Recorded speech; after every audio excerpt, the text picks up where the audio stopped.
Hi, everyone. This is Nikki from Illuminated Movement Astrology, here to talk today about the full moon in Virgo. Oh, what a full moon this is. How are y'all doing out there?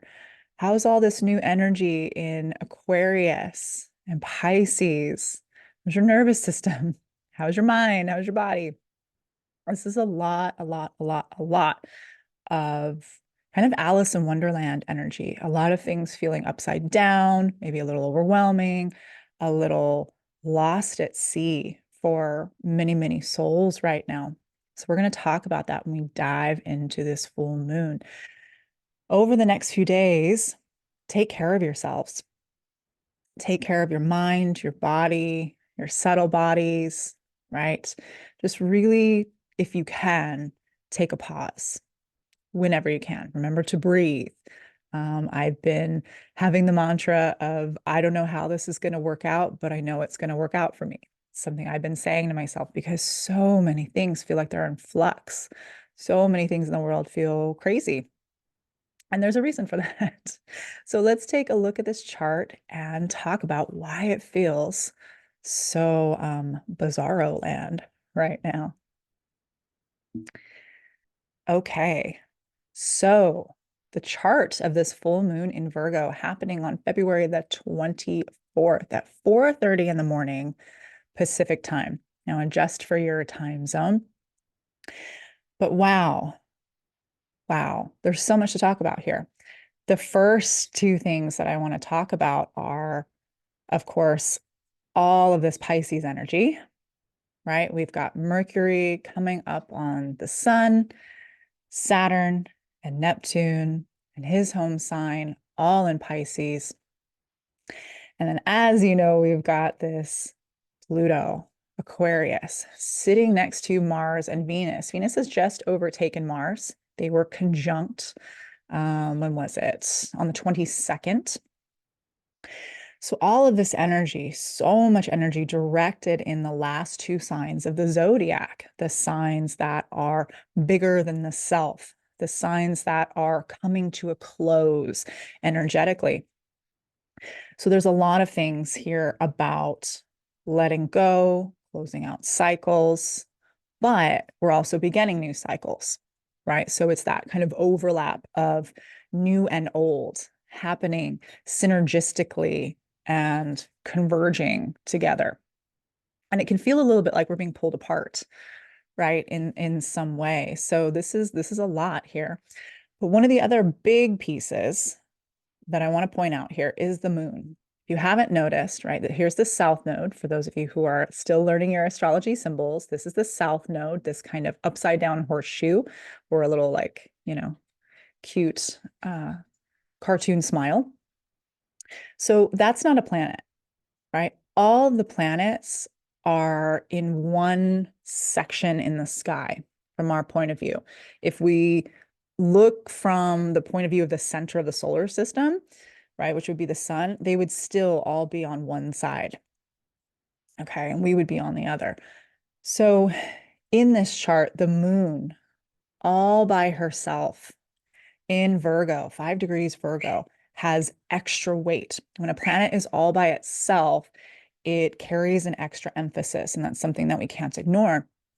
So with this moon here in Virgo, we've got the moon already represents our emotional self, right? This is a very emotional moon, even though it's Virgo here. There's a lot to do with our memories, the past, right? Home, this need for comfort. All of these things are kind of bubbling up right now in some way, depending on where you are in your life and what's prioritized for you, what feels more solid, what feels completely unsolid. And when we're talking about Virgo, you know, Virgo really wants things figured out. That's part of Virgo's brilliance, is taking what's in front and separating and sorting and integrating things together and wanting things figured out, wanting things clarified, wanting the details again to kind of everything be in a row, right? everything in its place, a place for everything. There's a real emotional desire for a sense of order and a sense of control, and again, a place for everything and everything in its place. And what's so challenging with that is all of this other energy on the other side, Aquarius and Pisces right now, is not really conducive to order, to control, to tidiness, to having everything sorted. It's really antithetical in so many ways. So these are these complementary opposite energies happening right now, but it's definitely skewed over towards the idea that yes, we can build things. Yes, we have to go forward. Yes, we have to take care of the day to day, right? Because it can be so easy to get lost in the sauce right now, lost at sea, lost in the fog. There's so many things dissolving in our lives, either personally or collectively or both. And in some sense, that Virgo moon is really, really calling as an anchor, saying, don't forget about the little things. Don't forget about your physical body. Don't forget that, you have to get up and take care of yourself. And all of those little day-to-day things are very important here, but they're definitely being challenged. And even if we look at the, well, I guess I'll go here first. So even if we look at the nodes, right? North node, Aries, South node, Venus, the rulers of those nodes, right? They were just conjunct the other day, sitting over here in Aquarius next to Pluto. So I've already passed over that Pluto point, going through major transformation there. And it was square the nodes, right? So huge shifts, huge transformations into how we use our masculine and feminine, our yin and yang, our inhale, exhale energies personally and also collectively and in relationship, all of those things being brought up for massive metamorphosis here. And one of the things that stands out is this Mars Chiron exactly together at 16 degrees Aries. So when we talk about Chiron, Chiron, of course, has a lot to do with healing, right? We hear Chiron is the great healer, and all of that is very true. He is a healing planet, but he's also, arrives at that healing because he's gone through pain and suffering. And sometimes we can forget that part, right? We want to skip over that and just get to the healing part. Well, if we think about, let's say, a physical wound, like, for example, if you broke your arm, it's not going to heal in 10 seconds, right? There's a time period where it's going to hurt. It's going to be incapacitated. It's not going to be, fully available for use. And so honoring that time period is really important right now. Because all of this Chiron North Node is really mirroring this Piscean energy in so many ways. We don't have that full Aries like charge, let's go, let's seize the day. That's just not happening right now. And there's multiple reasons for that. But right now, part of what we're feeling with this North Node Chiron in Aries specifically is the pain of, in a sense, impotence, of not having the life that we thought we were going to have, right?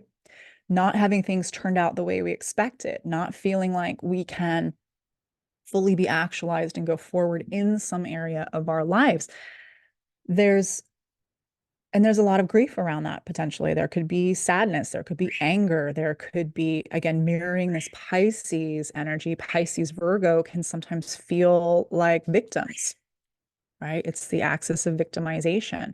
And there could be some of that. I don't want to take it away from people, that there may be some real things that have happened where you have had something come in from another person, something from the outside that has victimized you in some way. I don't want to take that away.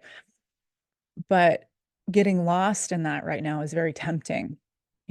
Why me? Why this? Why now? I've worked so hard. I trusted so much. All of these things can be coming up.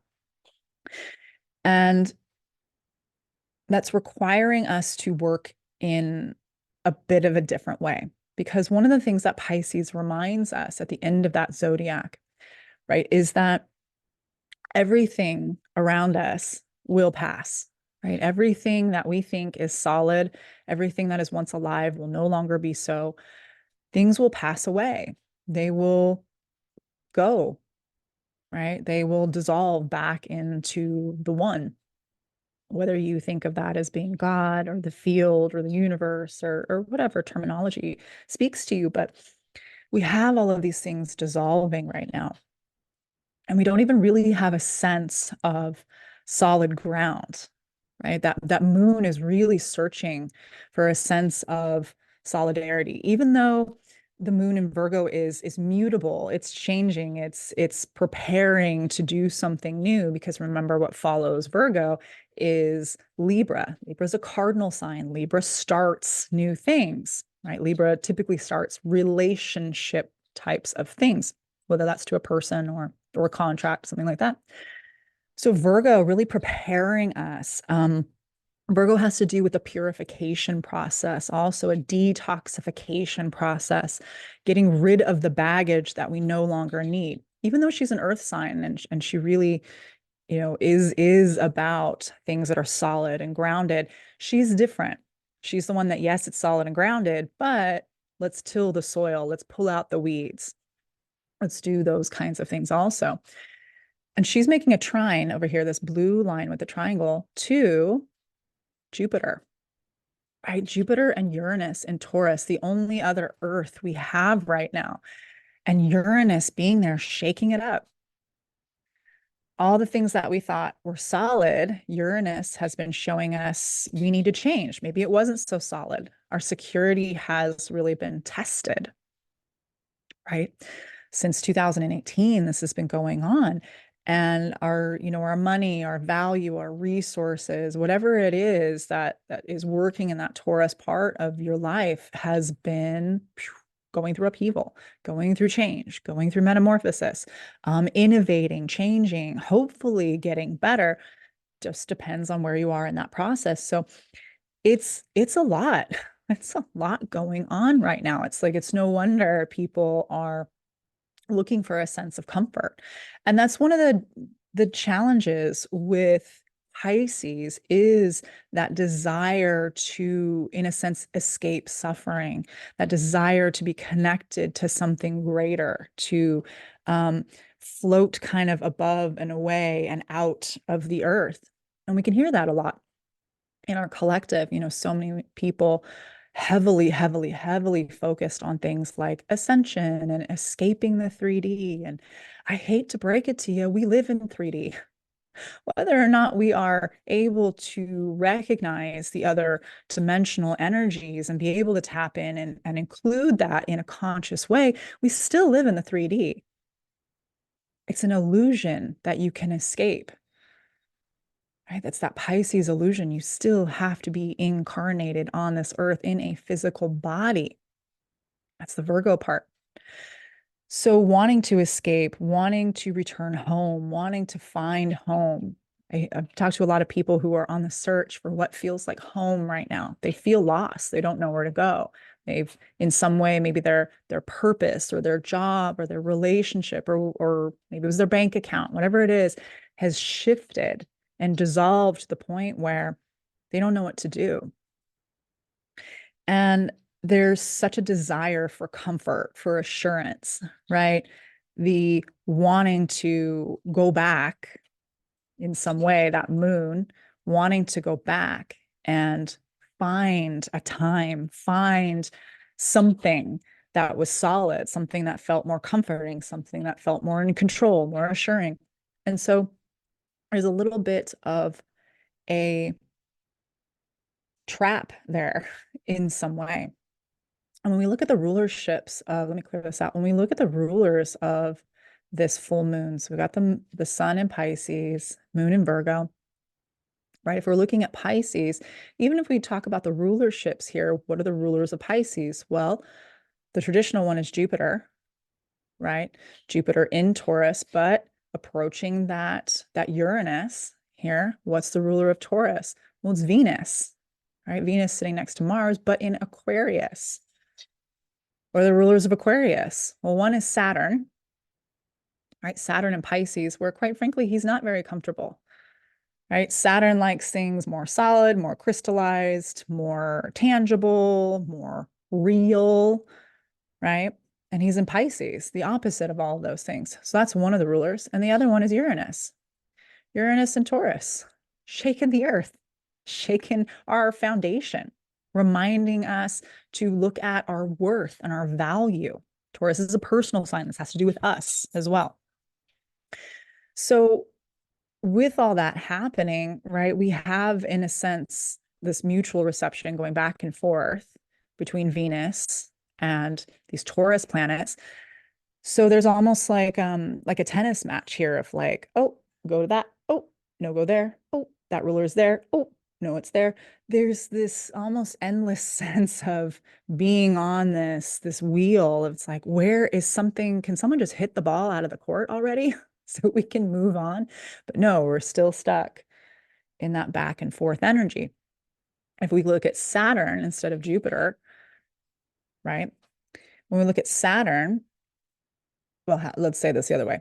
When we look at Venus, right, in Aquarius, the other ruler, which would not be Uranus, but it would be Saturn. Saturn's sitting here in Pisces. What are the rulers of Pisces? Jupiter. There's that tennis match again, back and forth and back and forth. The other ruler is Neptune, the modern ruler. Now, if we get to Neptune, it'll stop there because Neptune is in his home sign. So if you use the modern rulerships, if that speaks to you, everything leads back to Neptune, ultimately. And what is Neptune? Neptune is the most mysterious, ethereal, otherworldly. We can't really get a full sense of it, right? The Greek god associated there is Triton, right? The actual Triton is the symbol, one of the kind of three main gods, if you will, right? It would be that Jupiter, Zeus, right? That Triton, Neptune, and Pluto, right? The sky god, the sea god, and the underworld. They were all brothers.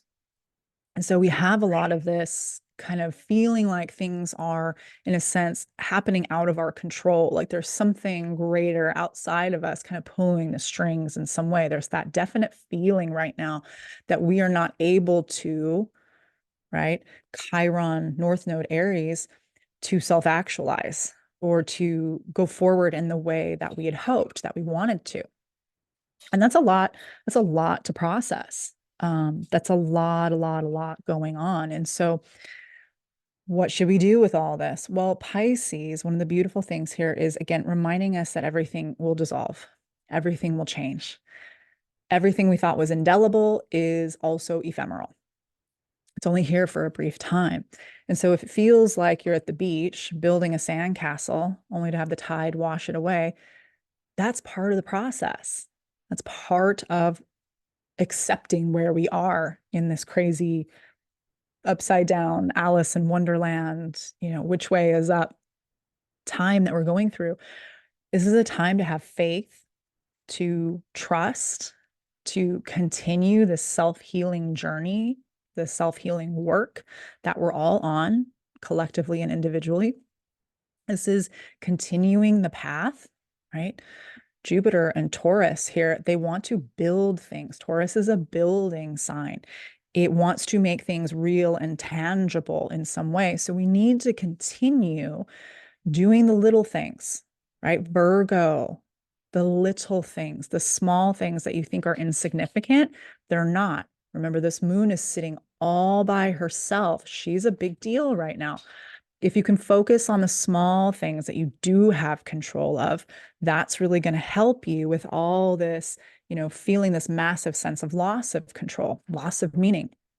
Control the little things, right? Get up, eat healthy food, move your body, have connection. Do those small things right now because they're really important. And it can be easy to just want to check out and not do any of them. Right. So it's not the time to jump off into brand new things, especially things that look They look so good. They look like they're going to be something grand. Just wait a little bit because, in a sense, nothing is as it seems right now. So it's not the time to jump into get rich quick types of situations, whether that's in a relationship or a job or whatever it is. Just use that discernment of Virgo. Use it right now because we're going to need it. So we're in this, in a sense, phase of trials. Mercury went past Pluto already last month, bringing up and revealing so much information. Okay, that's going to keep happening. We're going to see a lot of things that we thought were a certain way. We're going to see, in a sense, the truth of them if we haven't already, right? Or at least it's going to come out more in the zeitgeist. So that's happening. But there's still so many things that are illusory right now. So use caution, use discernment, take a breath, take a moment, let things settle before you jump in, right? Just gung-ho irrationally into something. Give it a minute. Let the fog, in a sense, like dissipate a little before you go forward. It's like if you've ever driven a car in a really strong fog, especially if you're not sure what road you're on, like it's not a time to go 100 miles an hour.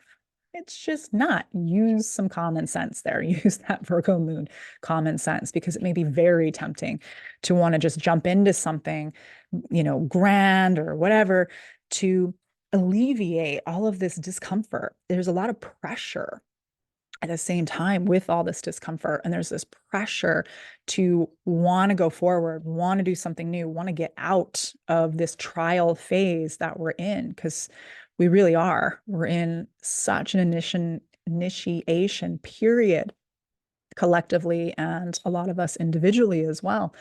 So find your anchors, right? Find your inner light to navigate you through the darkness. Okay, whatever that is for you. Let those be your guides, right? Know that it's the time right now for non-attachment. It's a time for stillness. It's a time of waiting, allowing certain fogs to lift before you go completely forward. Okay, watch nature, right? We've gotten so out of touch with nature that we forget that we need time for dissolving as well, that it's part of the process. And then remember that we are in a difficult passage. There's really no getting around that right now. We are. But also remember that a passage is just that. It will pass as well. This is a transit. This will change. So keep the faith, keep yourself together. Know that this time too shall pass. I hope that was helpful. I hope you have a beautiful new moon in Virgo. Comment below. Let me know what you think. Let me know what's going on with your Virgo and Pisces placements. And as always, take care. Mwah. Till next time.